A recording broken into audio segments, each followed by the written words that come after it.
Hello, welcome to the channel. Here's a story about the potential consequences of allowing your wife to go on vacation without you and letting her travel with her friends. I was shocked to hear that she made that decision. I couldn't leave work, and my wife didn't want to postpone the trip. Instead, she left for Hawaii with two of her friends.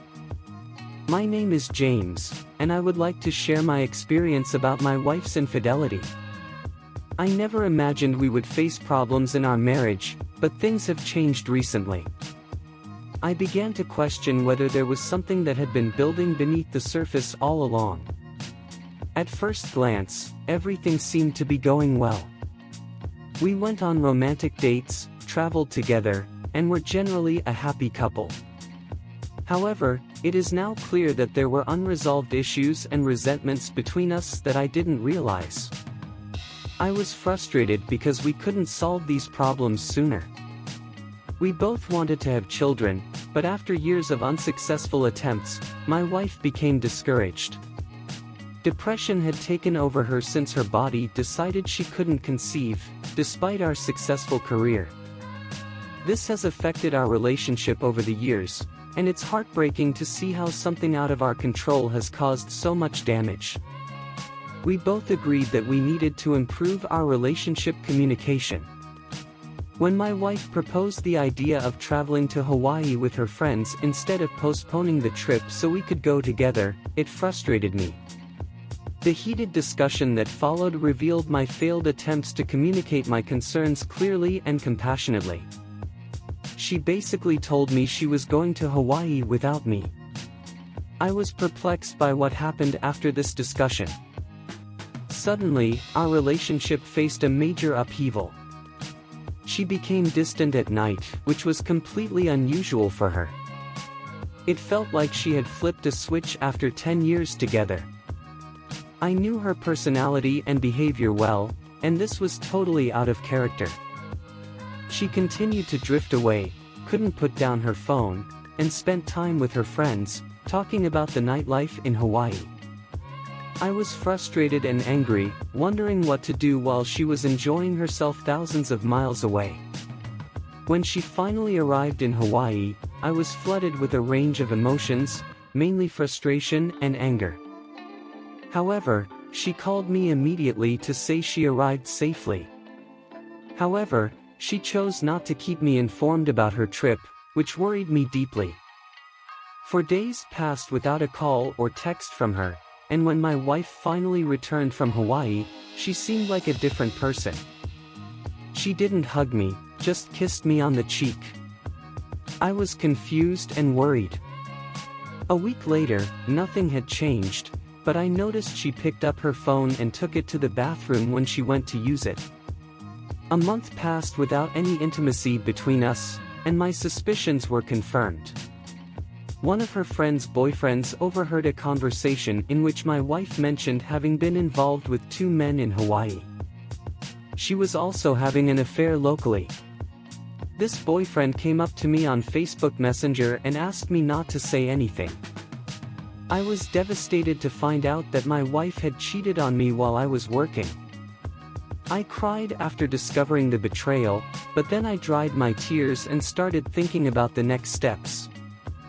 I thought about confronting her, but I knew she would probably deny everything.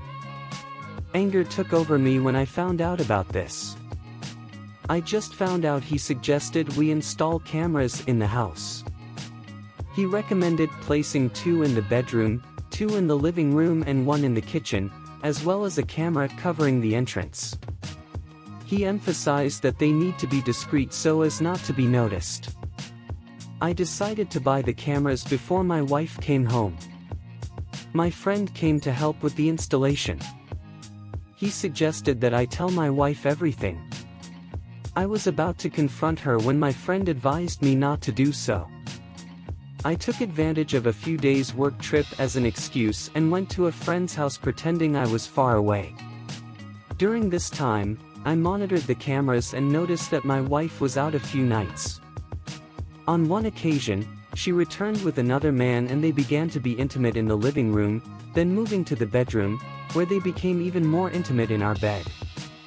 I was ready to confront them, but my friend talked me out of it. He gave me the number of a lawyer specializing in this area. The next day, when I saw my wife leave for work, I went to the house and collected all the footage. After gathering the evidence, I contacted the lawyer my friend recommended and made an appointment. My wife still thought I was on a work trip and sent me messages asking about training, which I didn't respond to. During the consultation with the lawyer, he explained that, with proof of infidelity, we could seek a divorce and probably avoid paying alimony. Meanwhile, I continued monitoring the cameras and saw my wife return home, pack a suitcase and leave again. I immediately called my friend and reported what happened. He advised me to focus on the divorce and not worry about the current situation. That was my biggest concern. Then I called the lawyer and asked him to start the divorce process on the basis of adultery. The lawyer also asked about my wife's finances. I informed her that she owns an interior decorating business and that she made $95,000 last year, while I made $65,000. Although the lawyer suggested the possibility of seeking alimony, I refused and stated that my goal was to obtain the house we owned, valued at about $400,000 in equity. I didn't care about the pension, I just wanted the house. Days later, the lawyer filed for divorce on my behalf. I spent some time at my friend's house, while my wife was left wondering where I was and where I had gone. I assumed she got a message about the house I wanted, but no one knew for sure. 2 weeks passed, and my wife and I became practically strangers. In fact, I didn't share my bed with her. I have been spending my nights in the guest room, as my friend also advised me to do, to avoid legal conflicts. After a week, my lawyer contacted me and informed me that my divorce from my soon-to-be ex-wife was in progress. 4 weeks later, my wife was officially notified while I was at work. She was at home that day. I received a barrage of text messages, some quite hostile. This led her to hire her own lawyer and the legal battle began. We went back and forth about the house. I made it clear to my lawyer that he was not willing to give up the house without a fight. Up until the date of the divorce hearing, my wife was quite hostile, making accusations and uttering rude words in court. In the end, the judge decided that I would receive 75% of the equity in the house, which totaled $400,000, while my ex-wife would get the remaining 25%. She was allowed to continue living in the house until it was sold, and I moved in with a friend. The house was sold just 3 weeks later, and my ex-wife received $100,000 in cash, while I got the rest. It was a painful experience for me, because her change in behavior was sudden, and she was no longer the same person. About a month after we sold the house, my friend informed me that he saw my ex-wife at a baseball game with a man who appeared to be under the influence of drugs. He told me they both looked terrible. Then something very strange happened. My ex-wife called me, left me a voicemail crying, apologizing and asking if we could try again. I decided not to respond to her in any way. I didn't block her, but I ignored all her calls and messages. She kept trying to contact me for almost a month until I finally decided to change my number. I want to take this opportunity to thank Tony for allowing me to share my story. In my opinion, he was lucky for me, because his presence as a friend prevented me from resorting to violence or causing harm to my wife. He would have sacrificed his already lost freedom by pocketing more than $250,000 from the sale of his house. As I usually advise, avoid resorting to violence in your relationship. This will never bring good results for you. If you are looking to control your temper, do it the right way. And so we come to another end of the story.